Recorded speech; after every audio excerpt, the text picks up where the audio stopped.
What is up, YouTube? We are back for week 3 of the NFL season. Uh, we missed the first 2 weeks of the season with that podcast. Me and Alex, life has just gotten in the way. He's got a full-time job and a ton of other things going on. I'm working 2 jobs. So we're gonna be doing this. Do not worry. It's just gonna be a little more sporadic, but I promise you guys will get a bunch of episodes of this throughout the season. But looks like a great week 3. Let's get right into the video. Hope you guys enjoy. So Alex, we are kind of a couple weeks late into the regular season to get started with this. It is week 3, but it's been an exciting couple weeks of football. Obviously, the NFL is back, and a lot of big things have happened. Um, you know, the Chiefs starting 0-2. Joe Burrow going down with an injury that's going to keep him out for most, if not all, of the regular season. Um, a lot of other things that have went down that we'll get into. But going into this week 3, what are your thoughts on everything that has happened so far?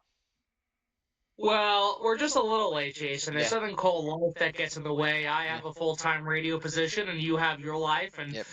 life just goes on. And unfortunately, we're not like the Minnesota Vikings, who have certain cheerleaders, and they are and they're 1-1. And the hat I'm wearing is the Pierce Pioneers, which is the high school football team I cover out here. And the Pierce Pioneers have a better record than the Vikings so far. They're 4-0, the Pierce Pioneers. So I take the Pioneers over the Vikings right now any Yep. day. Anyway, that being said, things have been really intriguing to see how the season has started out. The Green Bay Packers are off to an awesome start. Micah Parsons in Titletown has been fun to watch. Jordan Love and this offense looks really, really smooth and slick. Kansas City, like you said, they're struggling. They're 0-2 for the first time in over 10 years, and I think Travis is really thinking about that wedding too much with a certain woman named Taylor Swift. Oh yeah. You also have teams like the Vikings, who I mentioned, a brand new quarterback who's only looked good in one of the 8 quarters he's played in. He's now injured. He's going to miss 2 to 4 weeks. We'll see how the Vikings, respond with Carson Wentz now at the helm. Philadelphia, I think, is doing a very good job so far with their title defense. The offense looks good. The defense has had their moments, but they've been able to hold on for some big wins. There's just been a really, lots of different things going on so far in the NFL. Lots of different injuries already that you mentioned. Joe Burrow's a big one. J.J. McCarthy, of course, as I just mentioned, is another. Brock Purdy for the San Francisco 49ers has been in and out of the lineup with an injury. Christian McCaffrey, still injured, has been banged up, for Yep. San Francisco, not just last season, but to begin this George season. Kittle's George out. Yep. Kittle, same thing. Yeah, so San Francisco cannot get away from the injury bug. They've been suffering the injury bug to a very bad extent once again. So you're seeing a lot of really intriguing things so far to begin this season, where some teams that were in the playoffs last year, they're off to good starts. Some of them are 1-1, had a good win but a tough loss, and then you have your teams that you knew were going to be bad that are bad, like the Giants and like the Browns and certain Yeah. teams like that. But then you have the Kansas Cities, where again they're coming off that Super Bowl appearance. Sure, they were going to go for a three-peat. They fell short on that to Philly. The fact that they're 0-2 really is shocking, and the fact that Sunday Night Football this week is the Chiefs and the Giants, and they're Yeah. both 0-2. No one would have had that on their bingo Yeah. card to start this season. Oh yeah. And another 0-2 team, and I'm curious if you view this as a shocker or like with the offensive line, do you kind of expect a weird season with the Texans being 0-2? Well, you mentioned that. That's really interesting because, I mean, I'm a little surprised, to be honest with you. I would have thought they'd be at least 1-1 2 weeks into the Yeah. campaign. But, the fact that the offensive line, like you said, has been pretty undisciplined, has been kind of weak, it really hasn't worked out as well. And then CJ Stroud, he hasn't had the greatest start either. And the thing is that sophomore slump that he had last year has been carrying to begin It's his lingering third again. season. It's lingering, yeah. Yeah, it is, unfortunately. And again, I like CJ Stroud. He's an awesome dude. He's fun to watch when he's doing well. He had an amazing, rookie season. Sophomore season was kind of in and out, because of some injuries. Plus, he really slumped a lot. His play went down. And you're seeing that again, in week 3. And, the thing is that sure, the Texans are struggling, but Tampa Bay is a very good team. Yes. And Tampa Bay gave Houston a good run for the money. Yeah. It was a close game for a reason. Just Tampa Bay squeaked it out. Yeah, I will say Houston shot themselves in the foot, though. You're second and goal at the 1-yard line, and 3 plays, you can't get that ball in the end zone is not good. I agree It with you. ended up being a turnover on downs at the 1-yard line. Like, that can't happen. They Oh, probably win that game if they score. I agree with you 1,000%. You're not wrong, and I think that plays a difference there as well. But you also have to credit the Buccaneers defense at the same time, where again that defense has been good. And I know I've trashed Baker Mayfield multiple times, but Baker found his spot. Tampa Bay is his spot. That's the place he's going to be for a long time. He's their guy. And so, look at what Baker's got now. By the way, he still has Mike Evans. Chris Godwin's not back yet. He's got Cade Otton, this new rookie Abuka, who looks phenomenal. By the way, like the Buccaneers could be a real threat this year. By the way. I mean, they could be a real threat, but you also have to remember what division they're in. They're in the worst division in football, and they're pretty much not guaranteed, but they're on that way to be winning their division again. Atlanta is going to be the only competition they face, and Atlanta's 1-1. But the thing is that Atlanta beat up on a Vikings team that, again, has basically a rookie quarterback who's struggling. True. The Vikings, are just completely banged up. They have more than 10 players on their injury report already this season. JJ is one of them. He's going to miss time. Aaron Jones is on the IR. He's going to miss a month. Blake Cashman's on the IR. He's going to miss a month. The Vikings have been breaking like chocolate left and right. Yep. And the thing is, too, is that J.J. McCarthy, besides that one quarter, has looked pretty bad, I would say, so far in the National Football League. And that Vikings offense couldn't get 2 and 2 together. They could barely drive down the field. And it doesn't help, his offensive line doesn't help J.J. McCarthy, but J.J. got sacked 6 times on top of throwing the pick and, fumbling and actually throwing 2 picks altogether. So the thing is that the Vikings have been a mess. And I say that in the sense where Atlanta, sure, they looked good. They looked, strong. But the thing is that they had to get 5 field goals. They couldn't punch it in themselves for touchdowns either until garbage time. And to be honest, the only time they really drove the ball in that game was Bijan Robinson. Other than that, and Bijan was great. Yes. Bijan played amazing. I will also say the Vikings' defensive line hasn't been the strongest so far this year either. Yeah, and you can make a case for the fact that the Vikings really should be 0-2. The Bears really beat themselves in that game. Oh, absolutely. And again, the thing is like, I like J.J. McCarthy. I really do. I obviously don't like the Vikings, but I like J.J. I really like him as a person. I like the way his, mentality is when it comes to playing the game and being a positive guy and all that. I really enjoy seeing that. Yep. But it's one thing to have that mindset and talk the talk, but when you can't walk the walk, I'm sorry. You're going to have to do a criticism and you got to fix problems. And it's unfortunately he got injured in the game where we're going to have to wait a month at least to see what goes on, going forward for him. But the thing is, he's only had that one good quarter, and I think it is fair to say Chicago shot themselves in the foot. That plays a massive, part in that. But I will also say is that JJ as a whole just looks uncomfortable. He looks really, really, raw in the sense that he doesn't look like he is ready to take on the position he's in. And guaranteed, it's only 2 games. I understand that completely. But at the same time, if you're overshooting receivers consistently, if you're throwing picks into double coverage and bad traffic, that's not going to help your cause either. And the thing is, he got sacked 6 times, and some of those sacks didn't help with the offensive line being poor, but JJ's holding on to the ball too long. He's got to toss that ball faster. And that's why he got sacked a total of 6 times to begin with. So the thing is that JJ McCarthy has not looked promising. Now he's injured. He's going to be sidelined for 2 to 4 weeks.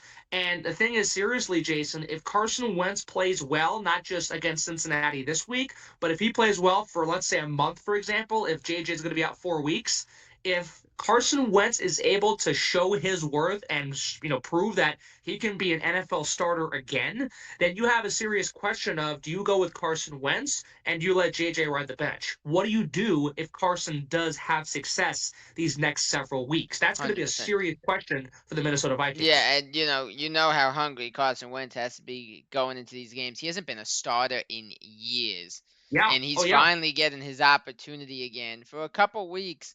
And with how the Vikings have looked, like we just said, there was a very, very real possibility the starting role does change here after this. So Well, the thing is too is it's not just Carson Wentz. They have a third string guy who's not the backup. His name is Max Brosmer, and Max Brosmer had an amazing season last year for the University of Minnesota football team. He was an amazing 6-year college guy who transferred from New Hampshire to the U of M, stood out, wasn't drafted, but signed with the Vikings as an undrafted free agent, and he made the roster as the third quarterback. Think about that, Jason, yeah, an undrafted free agent making a 53-man roster as a quarterback. That's pretty rare. yes, So if Carson Wentz doesn't pan out, you go to plan C with Max Brosmer, and if Brosmer is able to ball out with Justin Jefferson and the crew, then you have Carson Wentz where he had his shot, wasn't able to, succeed, but you also have that same question, what do you do with JJ McCarthy if yes. Wentz or Brosmer find success? Yes.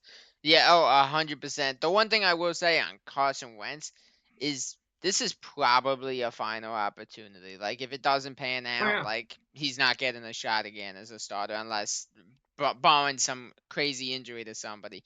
So, Carson Wentz, I think, is going to come out really hungry to play some really good football. But yeah, it does Mm-hmm. make for honestly quite the dilemma here for the Vikings. Because obviously you want to trust your young rookie quarterback, and it might put you in a spot where now he's moving to the bench. But we'll see what happens. For Right. time purposes, though, I want to get into these games because obviously there's Sure. no bye weeks. We still have 16 games for the week. Um, Right. I want to start since we're filming this on Saturday. We missed Thursday night football. A little coverage. Of the Bills Dolphins game. What were your thoughts on that game? I mean, I know the outcome was kind of what everybody expected, a little closer than we thought it would be, but the winner was who we thought it would be. But what were your thoughts after that? Well, look, I mean, again, we knew Buffalo was going to win, like you said, and they won by 10, in the, respective way. And they're 3-0 now for a reason. Miami's 0-3. Miami's a mess. That's Yeah. number one. But before I talk about the Dolphins, the Bills are a team where they now have had to win 2 of the 3 games in comeback fashion. And that's not what they want to do. That's not what they're looking forward to doing. They're probably not thrilled about that concept, but the fact that they've come back to win, period, says a lot. And the week 1 win, you're down 15 points with 4 minutes to go in the fourth quarter. You make that comeback, versus Baltimore. That was phenomenal. That was beyond impressive. And Josh Allen balled out. And you try to Miami, that's not a good look. But the fact that you come back and win the game, it doesn't really, hurt you in the long run. Yes, it doesn't, really give you a good look to begin with. But at the same time, you still won the game and you're still undefeated. That's what matters. So Buffalo was able to, come back and cut the mustard, and they're 3-0 for a reason. For Miami, I mean, I say poor Tua, but I also say at the same time, it's like the team as a whole is a mess, and I Yeah. think it does start with their head coach Mike McDaniel, which is Yeah. surprising how this is turned around. Now, McDaniel is no Vince Lombardi, he's no Yeah. Bill Belichick, he's no Pete Carroll, he's no Nick Sirianni or Andy Reid or whatever top-notch Yeah. coach you want to name. But the thing is that Mike McDaniel has fallen off very hard to begin this season. And it really has come from out of nowhere to a certain extent because he wasn't the greatest coach, but he was very serviceable Yes. quarterback who or a serviceable coach, I should say, excuse me, that could lead your team to the Yeah. postseason and have a productive campaign. But it's been such a mess so far where they're 0-3 and McDaniel's making weird comments in his post game Yeah. and He's the got offense look. looks awful. He's got to be on the hot seat at this point. I mean, you start 0-3 with a healthy Tua, a healthy offense, healthy team altogether. And now you bring in some of these names and they're just not panning out. That's one thing, but to be 0-3 the way you are and losing the way you are, that's embarrassing. And it doesn't help that your first game of the season you get slammed by the Colts. So Yeah. the thing is, look, I mean, they've been a mess, they've been bad, and if this lingers on, then don't be shocked if we see a mid-season firing here. Yeah, and to be totally honest, I saw a picture somebody posted of him after the game. If this continues, there is a very, very real shot by the deadline. We see Tyreek Hill on a different team. Oh, absolutely. And, Tyreek also has some off the field accusations that aren't going his way either.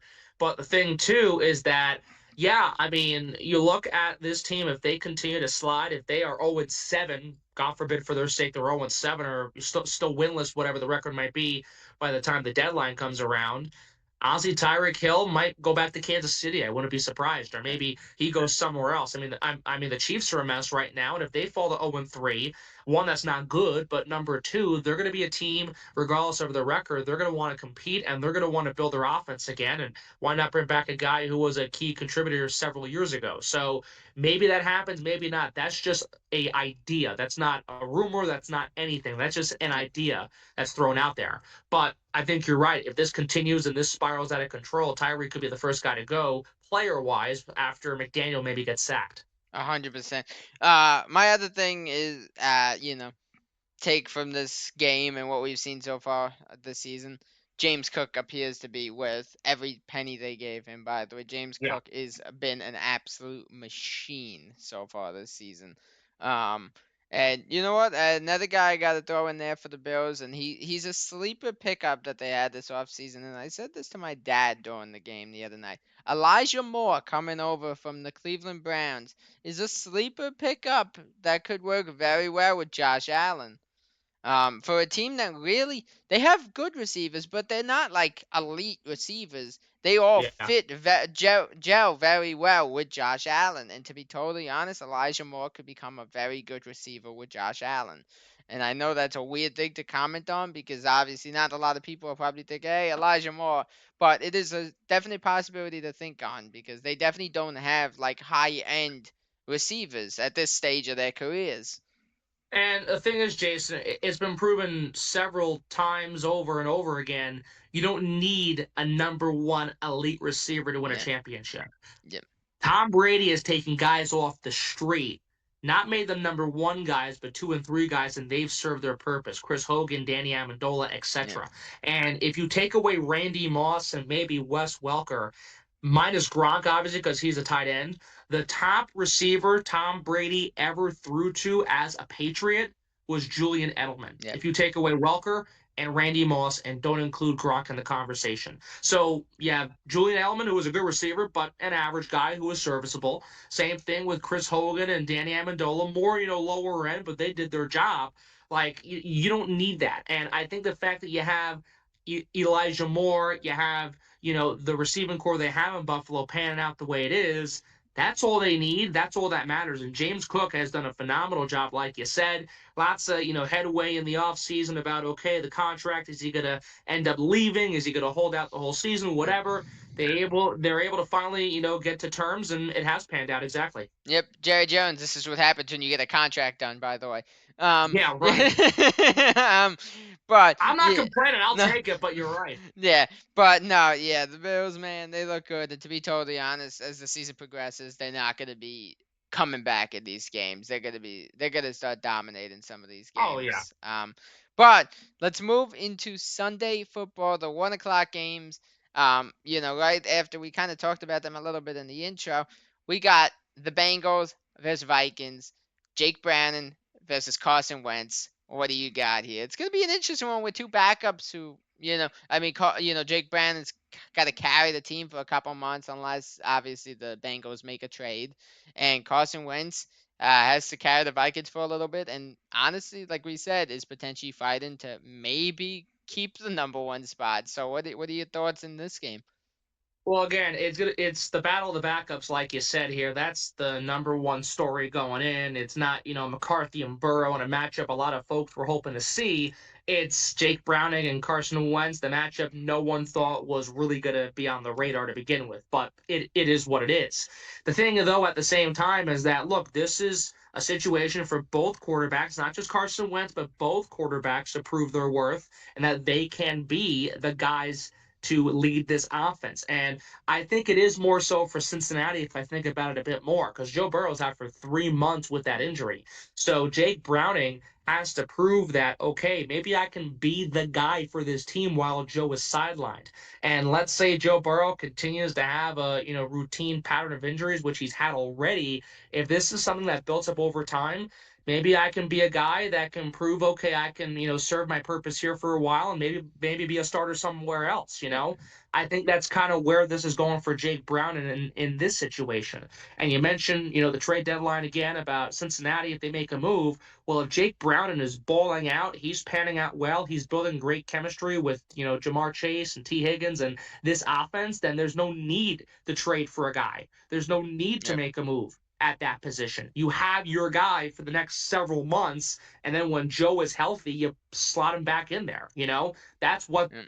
that could be for the Bengals if Jake Browning works things out, and it could start right here in Minnesota.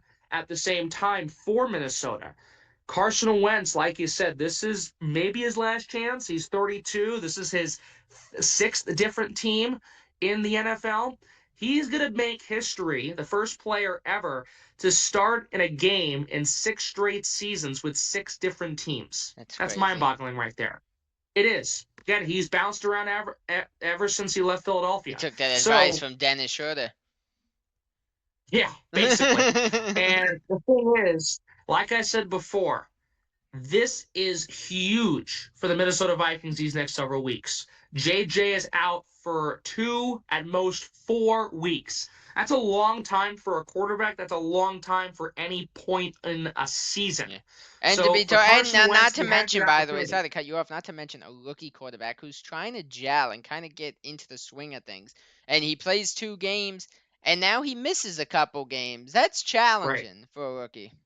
Oh no, it is. And yeah, I mean he's officially a second-year player, but he really is a Yeah. rookie. I see where you're going with it. He was drafted last year, and he I missed still his consider him. I official still rookie consider him season. a rookie. I don't know. To me, I do. I agree with you 1,000%. He did miss his official rookie season with the meniscus tear and all of that, but no, I agree. I'm not arguing with you on that. But the point is that look, I mean, you have this prime chance for Carson Wentz. Can he capitalize? Justin Jefferson has been trying to slowly work with JJ McCarthy 2 games in, and he hasn't shown his frustration. He's been very, kind and cordial about it publicly. Privately, maybe he's upset. I have no idea what he's thinking behind scenes.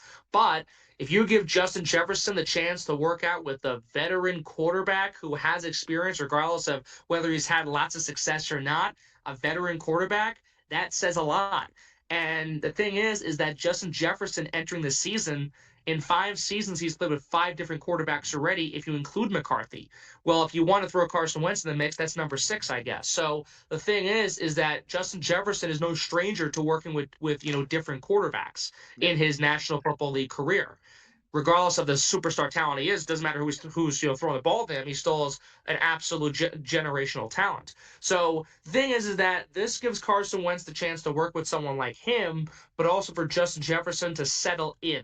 And let's not forget, Jordan Addison is serving 1 more game for his 3-game suspension. That's this game. So after the Vikings play Cincinnati, they're on the road for 2 weeks. They're going to be overseas in Ireland and England. They play the Steelers and the Browns, and Carson will play those games if things go well for him tomorrow against the Bengals. So, look, I mean, it's something where it's a really big deal for both teams. It's a big situation, big opportunity for both quarterbacks. The Vikings have to stay healthy. They're not fully healthy. They're going to come in banged up. Their offensive line has to be able to, work well with Carson. It's not been the case with JJ 2 games in, and that's been both sides' fault. The defense has been kind of up and down, a little lackluster at times. There's a lot the Vikings have to clean up, and they know that. So at the end of the day, look, I mean, I don't know where this will go once the game starts, but I have more confidence right now in Carson Wentz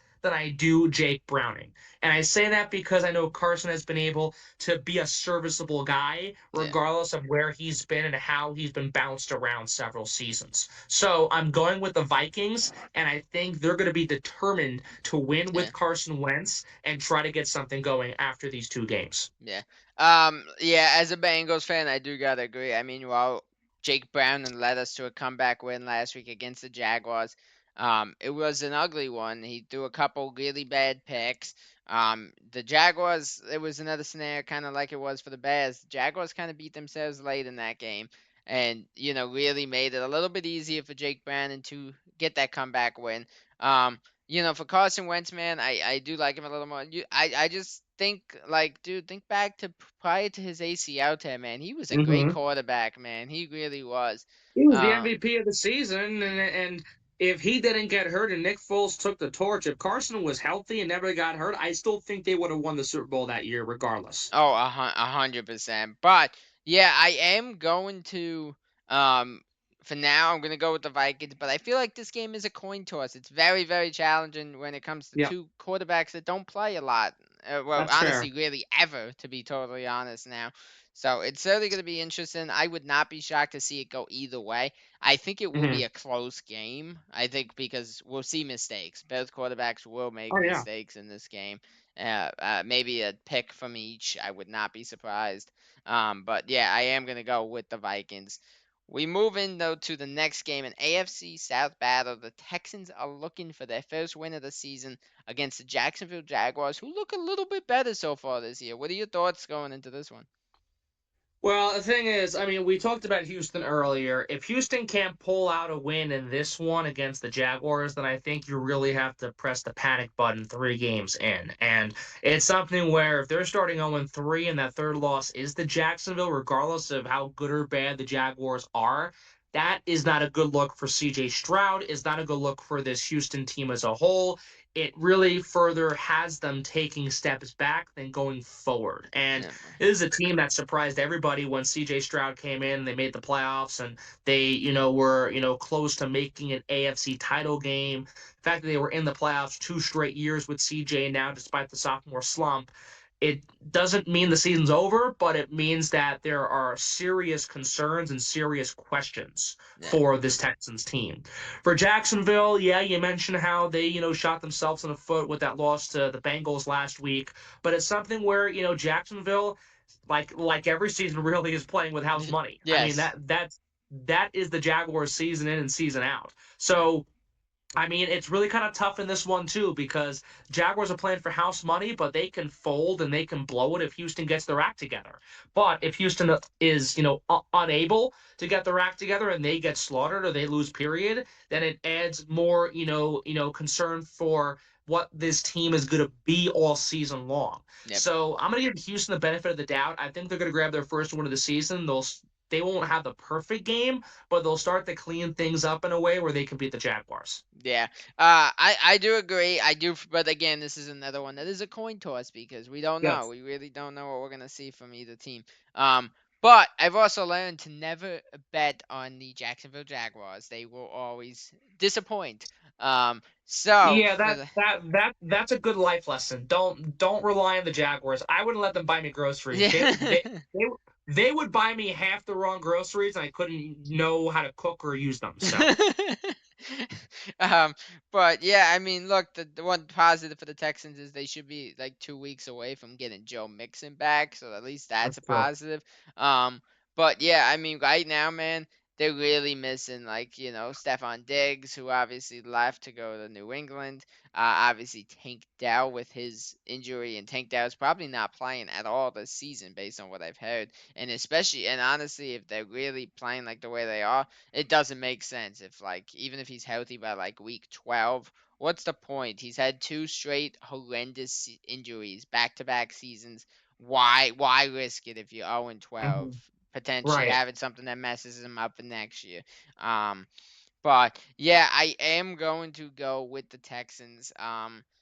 They need to have a big game for Nico Collins. They need him to break out. It was a little bit of a slow week for him last week. He only had like 3 or 4 receptions. He did have a touchdown, but after that, it was a pretty quiet game for them.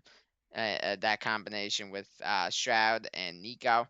But yeah, like I said, I'm not a Jaguars guy. I do not trust them, so I am going with the Texans in this one. We move in though to another AFC South game. Indiana Jones and the Colts are looking to go 3-0 against Cam Ward and the Titans. What do you got here? Indiana Jones has been awesome. Daniel Jones has been amazing. Yes. He has looked awesome. It's really just been fun to watch. It really has been. And it's ironic because the Vikings had him on, their roster last season after he was cut by the Giants Yeah. and eventually came to the Vikings and didn't play much really and wasn't a serious thought about, okay, can he be the guy if JJ doesn't work out or will they, end up keeping him? There wasn't a serious consideration to keep him in Minneapolis. So he Yeah. goes over to Indianapolis and he's absolutely killing it. And it's really interesting because Anthony Richardson, they draft the guy completely injury prone season after season, game after game he gets hurt, doesn't pan out, and when he does play he hasn't looked the greatest. And Daniel Jones, it's like Carson Wentz, like Jake Browning, like some of these other quarterbacks looking for a chance to shine and prove their worth, and he's doing that 2 games in. He has looked awesome. This offense looks completely rejuvenated. This is a completely different Colts team that we did not expect. And it started with that win against Miami, where the Dolphins have been a train wreck. They've been a mess, and the Colts have been going upward. I mean, they really have looked really good. And yes, it starts with Daniel Jones. And for Whoever thought Tennessee, we'd say that, huh? yeah, right. No, I know. I know. I would have never thought that. Danny Dimes has looked phenomenal. He's throwing dimes left and right. And the fact that I'm saying this, I must be in a weird, bizarro world. But no, that's actually the case. And you look at Tennessee, and Cam Ward's a young quarterback. He's still learning. He's still trying to develop. Tennessee is a team that has been a mess for several seasons, and they're not a legit contender this year. So if And we're I being feel I honest feel with for you, Cam Ward, by the way, because neither of the losses have been on him. He's had no help at all so far this season. well, yeah, and that's the thing. I mean, again, he looks good. They, have been trying, but trying doesn't cut it. And he hasn't had no help. You're exactly right. But Daniel Jones has been able to build great chemistry with Pittman and the rest of this Jonathan this Taylor looks receiving rejuvenated core. again. Taylor He looks does. great. He does. He does. Taylor looks great. He looks phenomenal. So again, Daniel Jones has found his spot, just like Baker Mayfield has found Tampa Bay. Yeah. It took Baker a couple times All to, it takes is getting go. out of New York. No. Well, no, seriously, it does, obviously. But the thing is like Baker struggled at several stops, and he made I should his right clarify. move All to it takes is Tampa. getting out of New York and Cleveland, is what I should have Yes, said. Yes, yes, that's what I should have exactly, said. and Carolina. But Yes. anyway, but Although no, again, I don't think even if Bryce Young leaves Carolina, there's any saving Bryce Young. Bryce Young's pretty. you'd be surprised. I mean, who knows? But no, Daniel Jones has very much impressed 2 games in. For his sake, I hope it continues. I hope it, works out for the Colts in this situation. So I think it's really an easy answer. You're going with the Colts, you're going with Danny Dimes, you're going with Indiana Jones, whatever you want to call him. You're going with this team because yeah, I mean, you're right. Jonathan Taylor looks absolutely electric with this new quarterback. He feels confident again. This team feels confident again. What they needed was a fresh start. I don't think anyone thought that would come from Daniel Jones, but it has, and it's worked out great. They're going to be 3-0. Yep. For Jonathan Taylor, it has to feel nice to have a quarterback who could run the ball and throw the ball. And honestly, when he runs the ball, he's not getting hurt every single time. Yeah. It definitely takes a lot of the load and pressure off of a Yeah. guy like Jonathan Taylor. And that's the thing too. Like their offensive line has been very good so far this year. And they lost 2 huge guys on the line to the Vikings, actually. Ryan Kelly and Will Fries both left the Colts to join the Vikings, and Kelly is injured with a concussion already this season. So the way they've been able to replace those guys on the line and find success to work well with Jones and this offense as a whole, the O-line's made their mark too.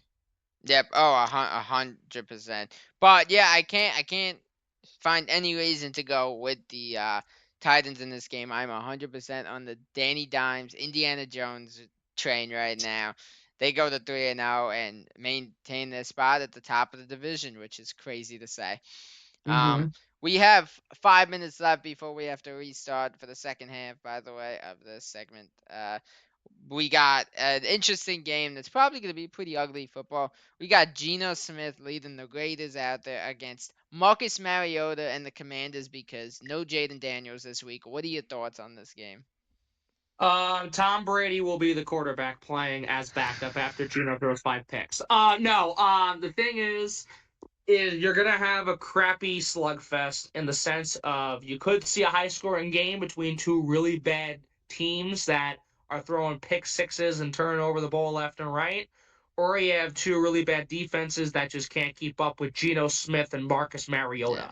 So you're getting one of the two, or you're getting a third option where there's no scoring whatsoever and somebody wins 3-0 like that Vikings Raiders game a couple of years ago. So you're getting Well, that third option I potentially. thought you were about to go back to the old famous one of a tie that you had used to have. Yeah, but I realized that someone's got to score. I think that Vikings Raiders game proved me wrong. That Yeah. someone's got to score at least 3 points. So, look, I mean, you could go either way with it honestly, because you're not sure what you're getting from Mariota, and you kind of have an idea on what you're getting with the Raiders, but not quite.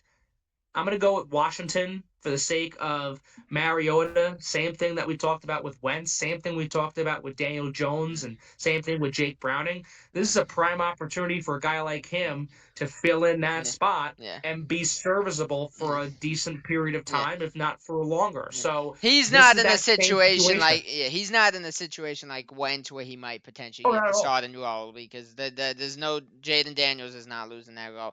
But Absolutely. but like you said, you never know where this could lead to because obviously you look at Cleveland, they're not confident enough in Shador Sanders to a point where they have Joe Flacco as the starting quarterback still.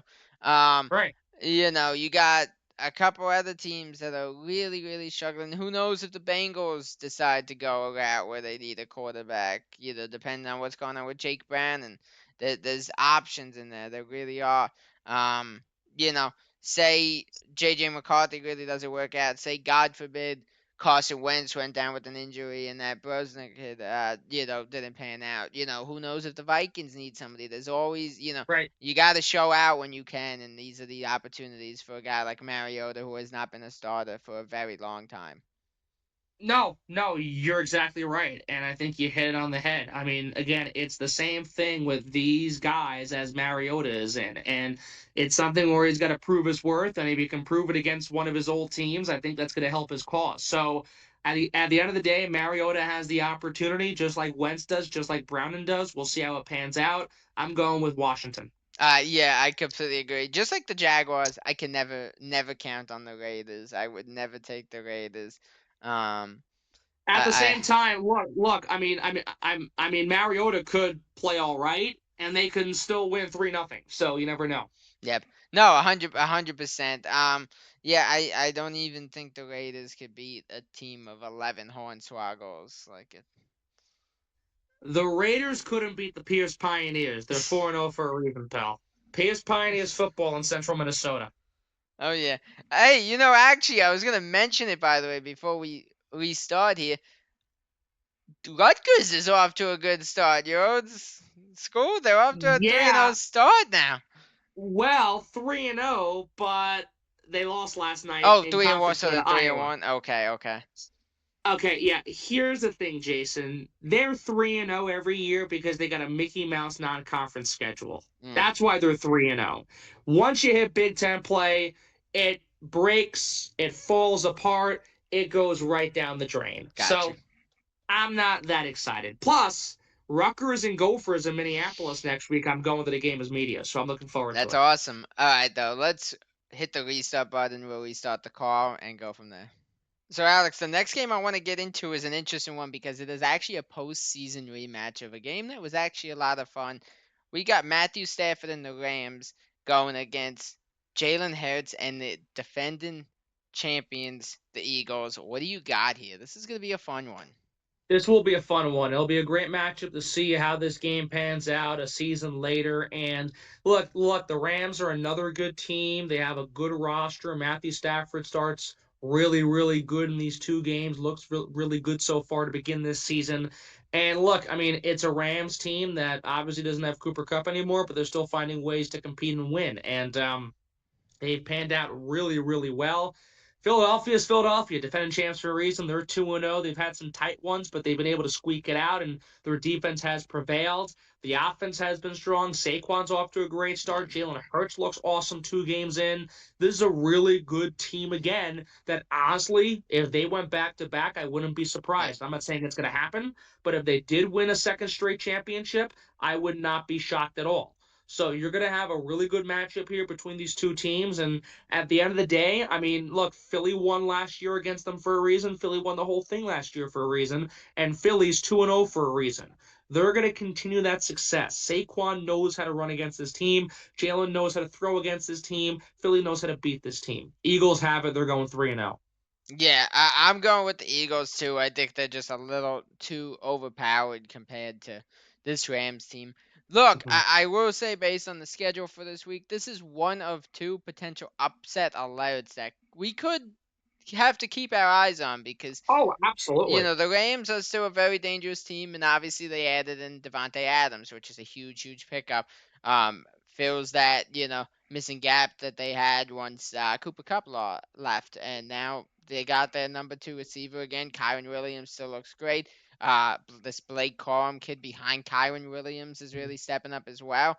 So it is going to be an interesting season. I do really, really like this Rams team. They're a fun young team to watch. Obviously outside of Matthew Stafford when it comes to the young category. But um, but yeah, I do like them, but I just think this Eagles team is too much for them. AJ Brown needs to get involved for the Eagles. He has been MIA this season. First week of the season, 8 yards. Then he got like a 40. Like he has done nothing so far this season. They need to figure out a way to get AJ Brown involved because honestly, he's the kind of guy. He does not like this. He will want out if he continues to just not get targets. I remember last year how pissy he got when he was not getting the ball. So And I don't blame him. Again, he's that top receiver for that team. There's no doubt about it. That has to change. And guarantee it's only 2 games in. They're still working some things out in that category. Even though A.J. Brown hasn't been involved as much, again, they're still finding ways to win. And they're still playing in a very dominant fashion. And they're playing pretty convincing football. And the thing is, too, is that, again, their defense has been exceptional. They've made lockdown plays. They have made game-changing plays. And obviously, when Travis Kelce's thinking about that wedding and the kid coming soon too much, he drops the ball and the Eagles pick it off, and Philadelphia wins in Kansas City. So the thing is that look, I mean, the Eagles are finding ways to win in really impressive ways, and ways that obviously Travis still has to have nightmares about because he still has to write up that love story song for his wife at the wedding reception. So yeah. it's going to be really, really something to see how that goes. But the point is that Philadelphia is a good team, and yes, the Rams could upset them. There's no doubt about it. Devontae's been a good replacement for Cooper Kupp, and the Rams look very strong, like always. But I just think Philadelphia is better. Philadelphia still is better, and Philadelphia is going to find a way to win again, even if it's close. I do completely agree. I would not be shocked if this is a high-scoring game, though. I would really not be shocked. And Philly's won both of their games with 3-4 point differentials. Yeah. So the thing is that again, they've been winning convincing football, not by massive point differentials, but they're winning in a way where they're still working hard and they're playing a full 60 minutes to get the job done. 100%. We move into a game, by the way, that is going to be an ugly one. It's the NFC South. That says all you need to know. Oh, I'm sorry. This is last year. You always had those games where you would say like, "Do we really have to talk about this one?" And I'm warning you now. It's one of those. We got the Atlanta Falcons versus the Carolina Panthers. What are your Bijan thoughts on Robin, this? Bijan Robinson's going to run for 5 touchdowns and the game is over. That's about it. Look, I mean, Michael Penix Jr. is serviceable. He played all right against Minnesota. He wasn't great, but he played good enough to squeak out a win. He didn't throw a touchdown pass, but he led multiple drives downfield into the Yeah. red zone. John Parker Ramos did a good job as their new kicker for Younghoe Koo. Bijan Robinson has done a very good job on the ground. He's been explosive and he's off to a great start. And the thing is, Atlanta has a good defense. I think the Vikings made them look better than they really Yeah, are. yeah. Look, this is But the thing. I was about what you just said.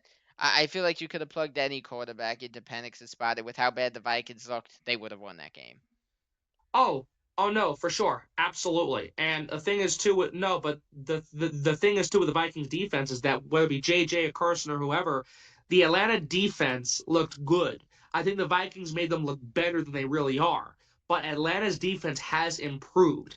And if the Vikings are unable to get the job done against that Falcons defense, the Panthers are going to have way more trouble. They're gonna have nightmares against this team. Atlanta's going to win by probably 15 at least. Yeah, I expect multiple Bryce Young turnovers. Oh, easily.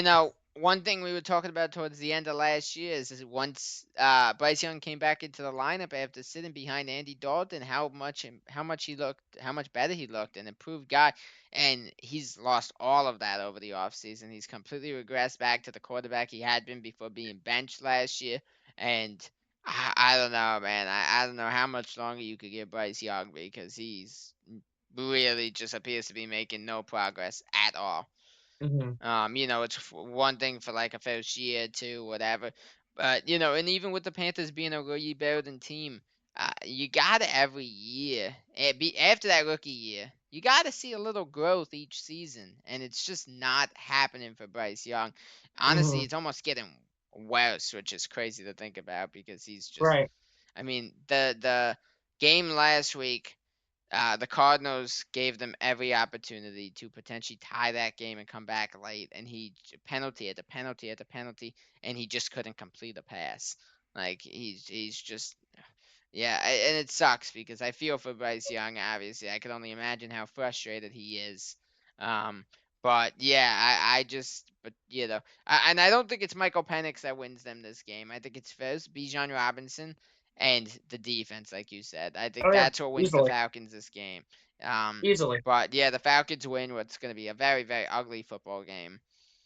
We move in though to another game that could be kind of ugly as well. By the way, your favorite quarterback, Aaron Rodgers. Leads the Steelers out there after a really, really rough loss last week where one of their special team players completely forgot the new rule and allowed um, one of the ugliest touchdowns ever to happen. I don't know if you saw that where he just completely let the ball go into the end zone and it was recovered for a touchdown, and then they were down by 2 possessions with like a couple minutes left and they ended up losing. Um, that's going to be the first guy on Aaron Rodgers' fire trade list because Aaron Rodgers has become Blacklist, basically. Yep. Aaron Rodgers is gonna dump him so fast. Um, against Drake May and the New England Patriots, by the way, coming off a win against the Dolphins, where Drake May actually didn't look that bad. What are your thoughts on this game? This will be interesting actually, and it might be ugly to some, but I think it's going to be more intriguing to others because New England looked good last week, and their offense isn't as awful. I mean, Stephon Diggs helps them a little bit, and Drake May did look good. Guarantee was Miami, but he showed lots of good improvements in that win. And then for the Steelers, Aaron Rodgers has looked good. Two Yeah. games into the season, he absolutely balled out against the Jets with those 4 touchdowns and that shootout win.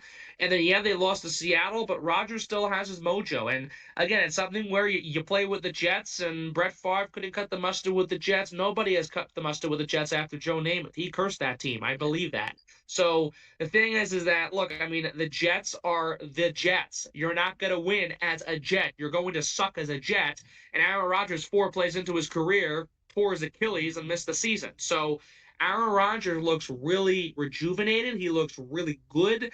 Yeah. And that's what he needed, a change of scenery. He needed to go somewhere else. Man. And Pittsburgh was the place he My chose, and my it's worked out so my far. dad said this, and it's the funniest thing ever. He said, no matter how bad the Giants might be, the Jets always make Giants fans feel better because the Jets somehow figure out a way to be worse.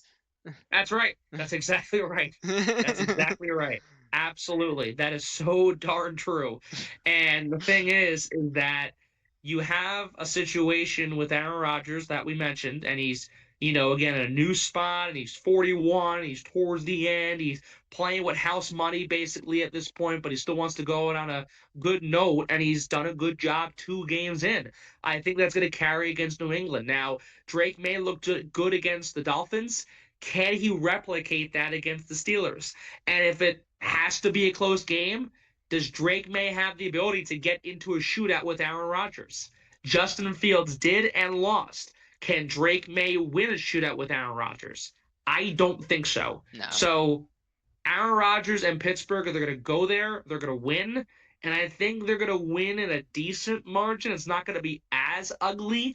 I think it might be a 5 to 10 point win for Pittsburgh, but I think Rodgers will play well. I think the Steelers will bounce off that loss last week to Seattle, and they'll be able to, wash that away and get the 2-1. Yeah, I completely agree. One thing I will say is obviously if the Patriots do win this game, this will be the biggest win of Drake May's young career so far, coming in Absolutely. and beating a guy like Aaron Rodgers. But yeah, I just don't think the Patriots have enough to compete with this team. The Steelers' defense is still tough. Jalen Warren looks like an absolute machine out there, replacing Najee Harris as the #1 running back.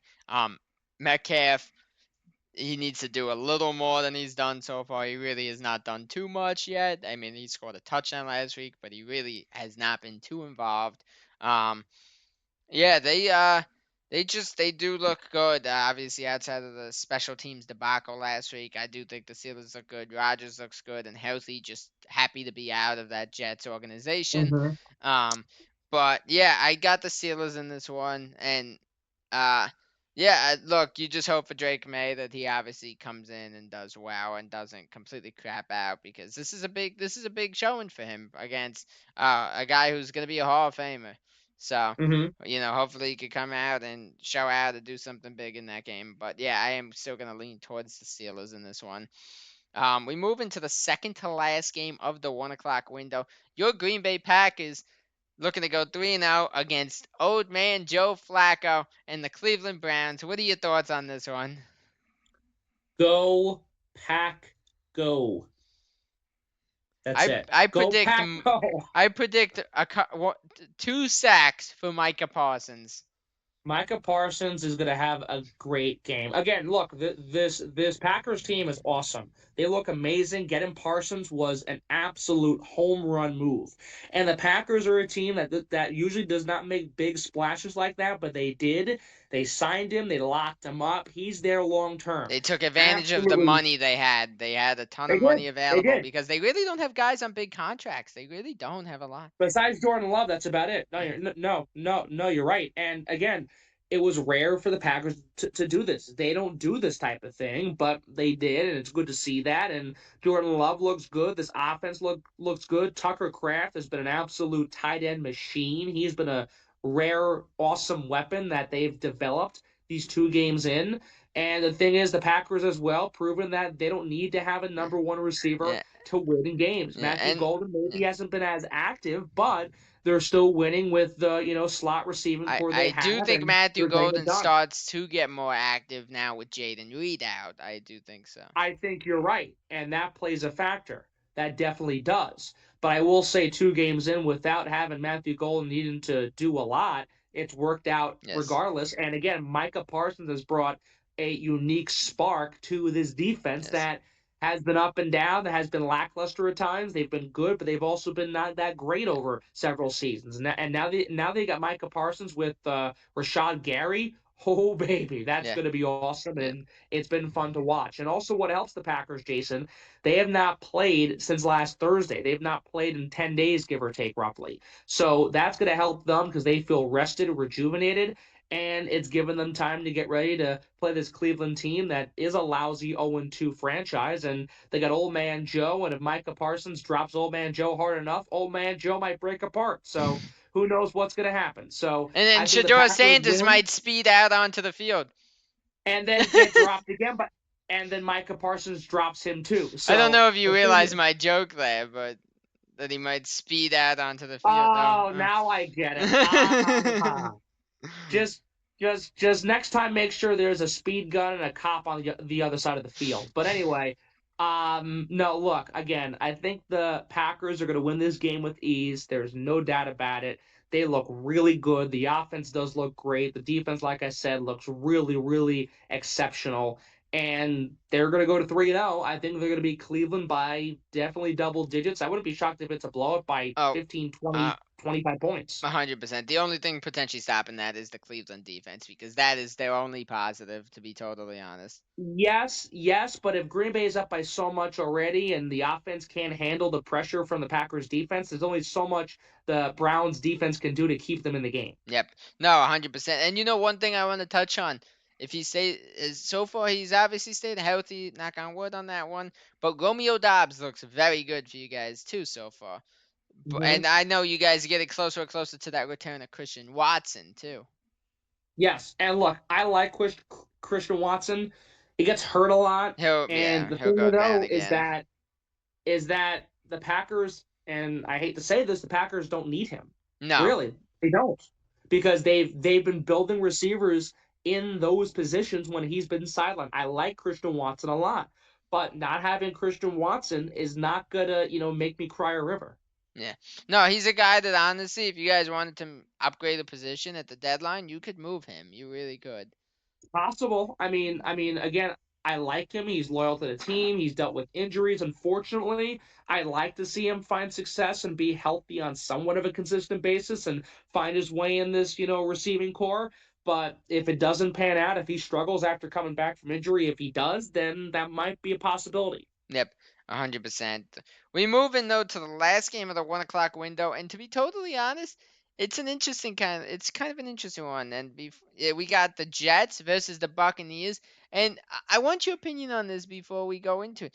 I honestly think the Jets have a better chance in this game with Tyrod Taylor now that Tyrod's playing over Justin Fields in this game because Fields has a concussion. I kind of like Tyrod Taylor.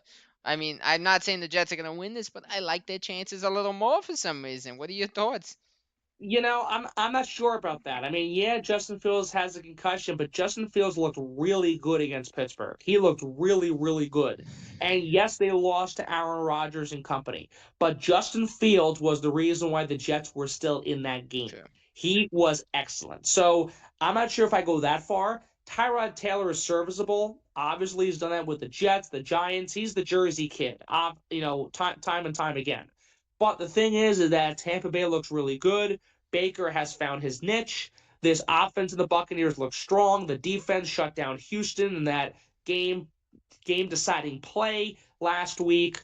I think Tampa's going to run shot regardless of who the quarterback is. I think Tampa's going to win regardless if it's Fields or not.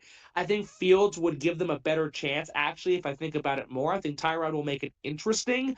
But after a while, I think it's just going to get a little out of hand if the Jets can't get their mojo together. So at the end of the day, Tampa wins. But Justin Fields not having him does hurt the Jets. And Justin Fields has had a really good start to this season. It's unfortunate he has that concussion. Yeah.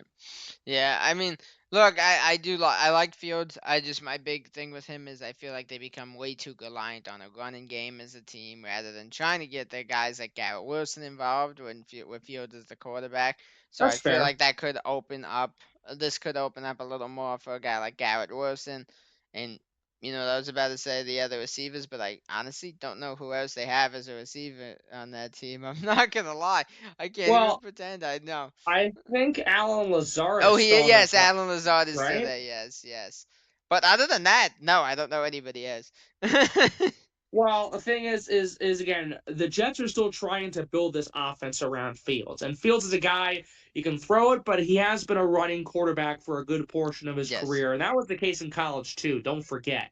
So it's something where they're still trying to develop their offense. They're still trying to build their offense in Yep. general, and that's why we've seen that. Now with Tyrod, obviously he's a passing quarterback. He's not a mobile quarterback, nowhere as close as mobile as Justin Fields. So I can see your point, and okay, maybe they get the passing game going a little bit more with Tyrod against Tampa Bay. But the reason that I'm still going with the Buccaneers regardless is Tyrod Taylor, in my opinion, Not that they're going to lose 100-0, but it's just that I think Justin Fields gives them a better chance of competing if he were healthy. Yeah, no, now that you're saying that, I do agree. But yeah, the Bucks win this. They advance to 3-0, and the Jets fans' misery continues. Um, we move in though to the 4 o'clock window. We got about 20 minutes left, and we have 6 games left to cover. Um, Okay. this is an interesting game. It is an AFC West game. The Denver Broncos and Bo Nix looking to go to 2-1 against the Chargers, who look phenomenal so far this season. What are your thoughts on this one? Look, Denver's going to have a hard time. The Chargers look great. Now, there were a couple injuries that they dealt with in last week's win against the Raiders, but they still persevered, and Justin Herbert looks exceptional. This offense looks super strong, and they're the reason why Kansas City's 0-2. Yeah. Not just Philadelphia, the way they beat Kansas City, but the Chargers absolutely were in control from start to finish in Brazil against Mahomes and company. They looked really good. Herbert looked like he was on a different planet. This offense is in sync. This defense looks And very what a strong. And brilliant move to bring back Keenan Allen, by the way. oh, great move to bring him back. And again, you bring him back because he knows this team. He goes away for a bit. You make him want to come back and reload things up and have him want to be back with the Chargers. And it's worked out really well so far. So And no, it's I opened agree. up, and you know what? Not only just for Keenan Allen, it has opened up a lot more for Quentin Johnson. Yeah, yeah. And Johnson has struggled in the first few seasons, but he's off to a good start this year. And again, the Chargers, it takes time to build teams like this, and it doesn't, come naturally. It takes time as, seasons go on, and that could be the same thing for the Vikings and JJ McCarthy. It takes time, it takes time. But the thing is that Justin Herbert, I think, has more of an upside than JJ McCarthy, not just now, but when you compare both quarterbacks entering their draft classes, Justin Herbert's a better player, period. And Justin Herbert had more upside, period, than JJ McCarthy did and does still. Yep. So the thing is that Justin Herbert finally has, a system where he can punch in some things more. He's learned some things more. This offense is a little more in sync. And Jim Harbaugh's done a great job coaching that team. So I think the Chargers are going to win. Denver's going to make it a good game. They'll make it competitive. Bo Nix looks good. Denver looks good 2 games in, but I don't think it's going to be enough to beat the Chargers. No, I completely agree, and I really like Bo Nix. I do. Um, Oh, so do I. but this Chargers team just seems like they have a lot more than this Broncos team. The addition of even a guy like Najee Harris and this running back Hampton, this rookie running back, they got a lot of pieces now, man, and they're gonna be a Mm-hmm. dangerous team. And honestly, I think they're the team that wins the division, especially with how Kansas City is looking so far. I really feel that way. But yeah, I Mm-hmm. got the Chargers to win this game as well. Um, with that Broncos defense, it's probably going to be a tight game that the Chargers do pull out, obviously, with the win. But I don't think it's going to be some sort of blowout. But yeah, No. I do got the Chargers winning this game, and it could be a fun one. It really could be a good one in the 4 o'clock window, which, based on the couple games that are coming up here, it's needed a good one. And be ready to want to vomit when you hear this one. Sam Darnold and the Seahawks against Spencer Rattler and the Saints. What do you got here? Um, yeah, Seattle, obviously. Sam Darnold's done a pretty good job so far over Yeah. there. And you know what I'll Seattle, a say much now? different The team, Saints are but 0-2, but they haven't looked as bad as we've expected them to.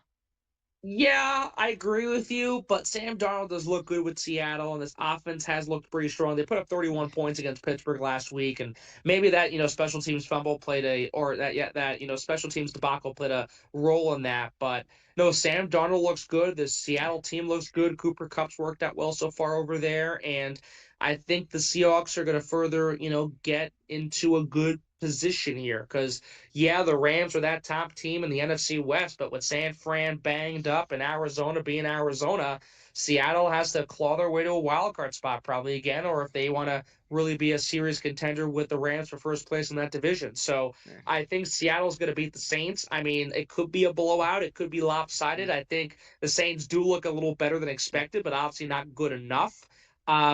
Yeah, Seattle's gonna Yeah. really run the table and And take care of yeah, business. Alvin Kamara has to be like, why did I sign this contract?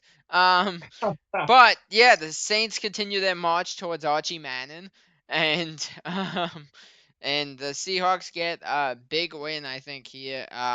Like I said, I don't think it's going to be a blowout. I think the Saints are going to be in a lot of the games this year and lose pretty much all of them, to be totally honest. Well, the thing is, I mean, you mentioned Arch Manning. That'd be kind of ironic because his grandfather or great grandfather, Arch Manning, Archie Manning, he was the quarterback for the Saints a Yep. long time ago, and Archie was the guy for those terrible Saints teams, and Arch could follow suit, being the quarterback for those terrible Saints teams again. Yep, no, very possible. But yeah, Saints go to 0-3, Seahawks go to 2-1. We move into another 425 game. Not much prettier. Dak Prescott, that alone is rough. Dak Prescott leads his Cowboys out there against the Chicago Bears. What do you Yeah. got in this one? Well, I would think Dallas would win this. I mean, they had that thrilling overtime win, the walk-off field goal as Yeah. overtime, expired. I think Dallas will take care of business handily. Chicago's a mess. Van Johnson's a good coach. Caleb Williams is just not the guy for that team. And the team is completely undisciplined. They have The to be. performance against the Vikings is one thing, but I mean, they just have nothing. They have nothing to bounce off of. They have no things to really grow upon. Yeah. They choked against the Vikings and they got slaughtered by Detroit. I mean, that defense was just completely burnt like Texas toast. Yeah. And the thing is that Dallas is no superstar team, especially without Parsons now. Their defense is horrific. But they can put up a boatload of points, and Chicago could too, and it could be a shootout, and the Cowboys will find a way to prevail. Yeah, for the Bears, their organization has to be regretting moving on from Fields. There's no way to not, because honestly, Caleb Williams is just not it. And again, it's just and again, I don't mind it because I can't stand the Bears. If they want to suck, that's fine with me. But the thing is just it didn't make sense to move on from Justin and draft Caleb. Yeah. Justin Fields, yeah, he was banged up. Yeah, he had some rough patches. Justin Fields made very good progress towards the end of his time in Chicago. Yes. And anybody with a brain and a heart and lungs would have said, we're going to keep Justin Fields. Yeah. But unfortunately, Chicago doesn't have a brain. They don't have a heart because it's Chicago. And with all the crime and crap that goes on in Chicago, the fact that they can breathe says a lot. Yeah. So, the thing is that again, they're not a smart organization. So they get what they get. That's what they deserve. And if Caleb Williams craps out, Caleb Williams craps out, and he has crapped out so far 2 games in. Yep. I think Chicago is going to get further embarrassed. Dallas is no legit contender, but they're going to look like one with how bad the Bears are. Yep. Yeah, Seth Dallas Rollins is the biggest Chicago Bears fan, and every single week at the end of the game, you just see him tweet out, "I hate football." and Yeah. we're gonna see another Seth Rollins tweet tomorrow. Yeah, I mean, I actually know some Bears fans, and the thing is like, I'm sorry, but I also am saying that that's the choice you made, and you can regret that choice all you want, but that's the choice you made. I kind of don't have sympathy for you either because you're rooting for a team that's absolutely so dysfunctional. Yep. And the field at Soldier Field, I wouldn't mow grass on that field. Awful. No, I can only imagine. But yeah, the Cowboys win this one pretty easily.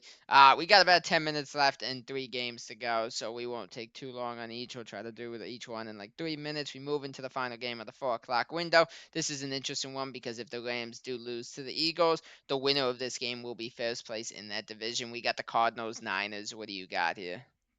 Well, again, San Fran has been banged up. I think Purdy's going to go. I'm not sure.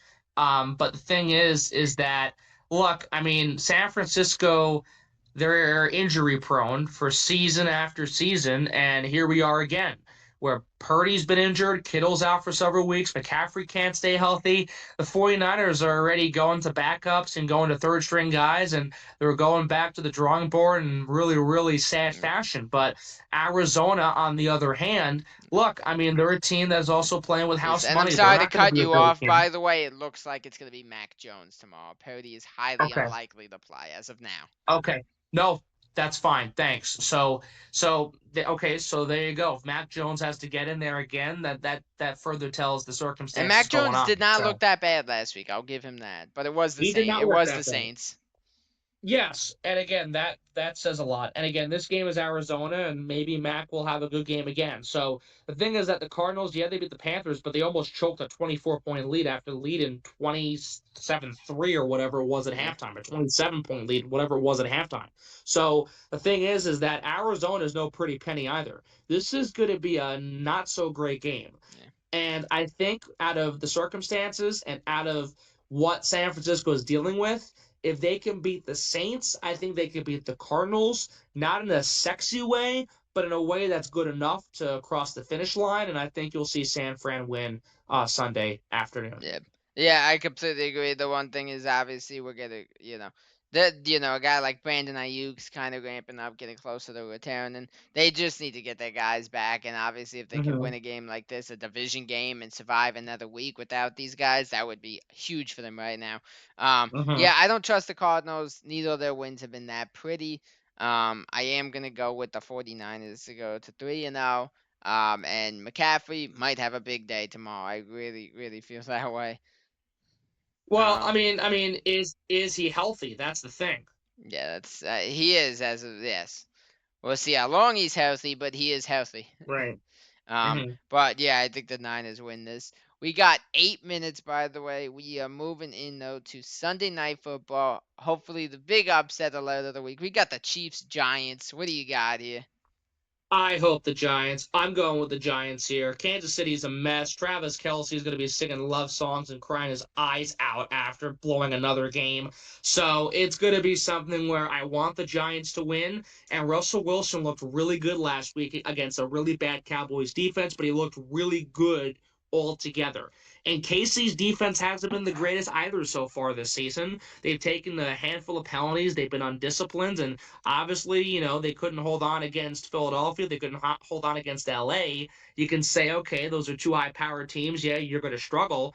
The Giants' offense, if they put up 37 points the way they did, regardless of who they played, that says a lot right there. Yeah. And the thing is that yeah, the Giants are 0-2. They might have another rough season, but I think the Giants have a really good opportunity to compete with a Kansas City team that has a really lackluster offense. And at the end of the day, I'm going Big Blue. Giants win. They're going to beat the Chiefs. Who would have ever thought we'd say that? I Um, know, but it's going to happen, and I want it to happen. I don't want Travis Kelce to be so upset and so disoriented after that loss that Taylor Swift has to go all the way to the locker room. She can't be in the press box. She has to be sitting in his locker the entire game. So when Travis Did you walks just say in, in? Taylor You says, just did you just say in his locker? You just said in his locker.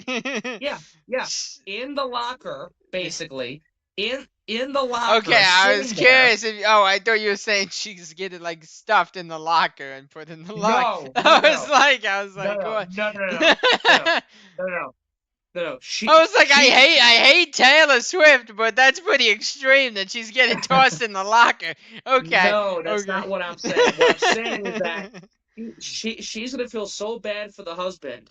She's gonna have to leave that warm, nice press box. She's gonna have to sit in that locker room the entire game. Travis is gonna be so depressed, and Taylor's gonna say, "Come here, honey, hug me. Just shake I'll it I'll off. help you Just get through shake it this. off. Shake it off. Shake it off. I'll make you feel like you're 22 again." No, no, uh, no, no. Giants win. yeah, Giants win, and honestly, it'll be really exciting if they pull this off. But I got the Giants as well. We got 5 minutes left to cover Monday Night Football.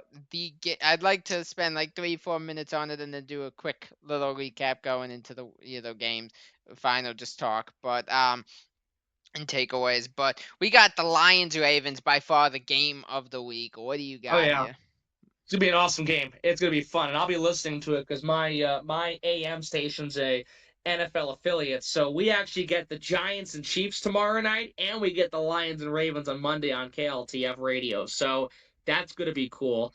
And again, hopefully we hear about the Taylor Swift saga. Ended up having Travis cry. But anyway, yeah, I think the Lions and Ravens, that'll be a fun game Monday night. You got Jared Goff, Lamar Jackson. You got two really, really good teams. Detroit, after a tough loss to Green Bay, showed their potential again. They showed what they're really made of by blowing out Chicago. Baltimore, same thing. Tough loss in week one, blew that double digit lead. They rebound with a big, massive blowout win over Cleveland. So both teams are coming in 1-1 with two very good bounce back wins. Is just who's going to be able to take this one out. And Baltimore, what helps them is that they're at home. I think that home field advantage will give them a big luxury. I think Detroit's offense has looked great. You're also going to have to see them play against a really good Baltimore defense, which is very good season in and season out. So I think that's going to be the difference here. How is the Lions offense going to respond against the Ravens defense? Because against Chicago, they played great. Against Green Bay, not too great. So that's going to be a challenge for them, but I think they're going to be able to get their kinks going after beating the Bears the way they did. And then for the Lions defense, can they hold their ground against a very good rushing attack with Lamar and Derrick Henry, but Lamar having his receivers and the fact that he's built those connections earlier on in the season, his passing game has looked really good so far this year. So you've got a really good matchup that could be a shootout, honestly. I mean, it could be a 31-24 game. It could be a 34-27 game. Maybe it's a 41-40 game like it was for the Bills and the Ravens matchup in week one. So you're going to have a really good game. And at the end of the day, I mean, this is a really tough one to go with. This is a coin cost, like we've said for a couple other matchups in this, broadcast. But at the end of the day, I think it's going to be Detroit. I think it's going to be the Yeah. Lions. I think they're going to be able to squeak one out of Baltimore. And I think it could be a circumstance where Baltimore has a lead and they lose at last minute. I think that's how it's going to go, and the Lions pull out with the win. Yeah, I've started to learn with the Baltimore team when it comes to these big games, they do tend to lose them. Yeah, And against big opponents. yes, yes. Yeah, and that's no hate to Lamar Jackson. I actually think it's more of a coaching issue than anything Yeah, else. that's fair. Um, but yeah, look, the one thing is Derrick Henry, if they want to win this game, needs to be better than he was last week. He was Hmm. horrible against Cleveland. He could not do anything. Um, but yeah, I really do like the lines in this one as well. St. Brown had one of honestly probably his best games ever. Three Yeah, touchdowns, ton of receptions, a good amount of yardage last week. And I think that continues. I really do. I don't know. I'm not a fan of that Ravens defense, to be totally honest with you. I think they're improved from last year, but yeah, they're they're uh they're definitely iffy, still. But yeah, I think no matter what, I think this could be a shootout. I really think this will yeah. be a shootout, and I would not be shocked to see both teams in the like high 20s, maybe even 30s in this game. Yeah. Well, Um, well, well. I mean, again, I see your concern for Baltimore's defense. I mean, they are historically a great defense, and they do look better after the loss to the Bills. But even before the collapse against Buffalo, those three quarters they were lights out. They were rock solid. They were making Josh Allen struggle. yeah, So the thing is true. that if Baltimore's on their A game defensively, they can be that again for a full four quarters. But I think Detroit's going to have their offense get further in sync, and Yeah. I think that could be a cause of concern for the Ravens. So we'll see how it goes. But no, no, I think Baltimore is going to lose this game. Yeah. No, I do agree. There's 45 seconds. Look, it's a fun week. It's got some cool matchups and obviously some scenarios with some some big spots for some of these quarterbacks. So I think that makes it fun. Obviously, those aren't going to be the prettiest matchups, but it's interesting because it's big spots for these guys. Um, but yeah, it should be a fun week 3 of football. Hopefully when we come back. If we come back next week, we could be talking about the Giants beating the Chiefs, and we'll see what happens from there. But yeah, should be a fun week 3 of football. Thank you guys so much for watching our week 3 NFL prediction video, guys. I'm so happy to be back to doing this. Seriously, the last 2 seasons were a blast doing this with Alex, and honestly, like I said, both of us are really, really pumped to be back to doing it. So don't worry, you guys will get a lot more of this. If you guys are new, hit that subscribe button. If you like the video, hit the like button, please, and thank you. And also, in the comments, please leave your guys' predictions for the week. We want to hear from you guys. But until next week, peace out, guys.